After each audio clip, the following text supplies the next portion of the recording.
ऊर्जा 8 प्रकार की होती है। ये भौतिक ऊर्जा वैज्ञानिकों ने बताई है, जैसे प्रकाश ऊर्जा, विद्युत ऊर्जा, चुंबकीय ऊर्जा, सौर ऊर्जा इत्यादि। लेकिन हमारे जैन दर्शन में भी ऊर्जा अनेक प्रकार की है। उनमें सर्वश्रेष्ठ यदि ऊर्जा है तो आत्मा की ऊर्जा है। उस आत्मा की ऊर्जा को आध्यात्मिक ऊर्जा कहते हैं। और इस आध्यात्मिक ऊर्जा जो है हमारी, वह 8 प्रकार से हमारी विभक्त हो रही है। मन, वचन, काय, इन 3 के माध्यम से यह ऊर्जा हमारी नष्ट हो रही है। और 5 इंद्रिय अपन जानते हैं, स्पर्शन, रसना, घ्राण, चक्षु और कर्ण। इन 8 प्रकार से हमारी उस आत्मा की ऊर्जा का ह्रास होता है। उस ऊर्जा का हमारे लिए संकलन करना है, उसको बचाना है। और जो हमारी आत्मा की ऊर्जा है वह अंश रूप में उद्घाटित है। जब यही ऊर्जा जब पूर्णता अपनी उद्घाटित हो जाती है तो वो 8 गुणों में प्रकट होती है। अनंत दर्शन, अनंत ज्ञान, अनंत वीर, अनंत सुख आदि के रूप में।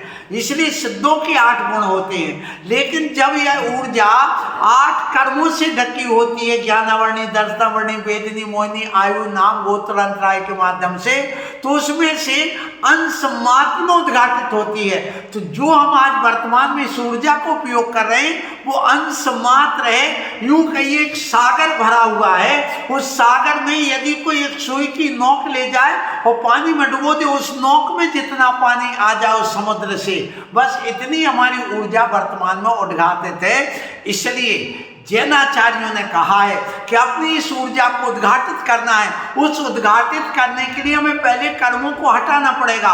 और कर्मों को हटाने के लिए हमारे लिए 8 द्रव्य से भगवान की पूजा करना होती है। हमें अपने सम्यक्त्व को 8 गुणों से पुष्ट करना होता है। हमें अपने 8 प्रकार के जो मद हैं उनसे हटाना पड़ता है। तब जाकर के हमारा सम्यक दर्शन प्रकट होता है, सम्यक ज्ञान प्रकट होता है, सम्यक चारित्र प्रकट होता है। और फिर हमारे यहाँ अष्ट प्रवचन मातृका अर्थात मुनि के 5 महावृत और 3 समिति, 5 समिति और 3 गुप्ती आ जाती हैं। ऐसे अष्ट प्रवचन मातृका और ये 8 गुणों से जब हम युक्त हो जाते हैं तो हमारे वह 8 प्रकार के कर्म नष्ट होते हैं। और 8 प्रकार की वह जो ऊर्जा है, आध्यात्मिक ऊर्जा, वह हमारी प्रकट हो जाती है। यदि मुनि नहीं बने तो उसके पहले यंत्र, मंत्र और तंत्र का प्रयोग करके हम इस आध्यात्मिक ऊर्जा को उद्घाटित करते हैं। तो ये आध्यात्मिक ऊर्जा से हमारे अंदर के गुणात्मक परिवर्तन होता, भले रासायनिक परिवर्तन हो या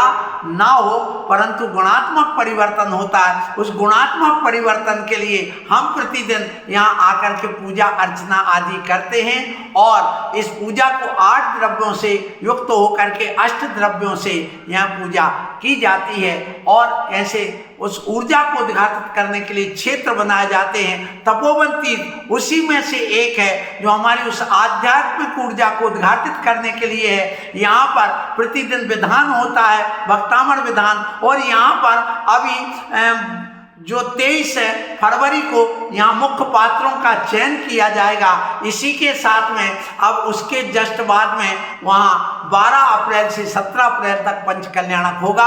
आप सब उस आध्यात्मिक ऊर्जा लेने के लिए आए। आशीर्वाद।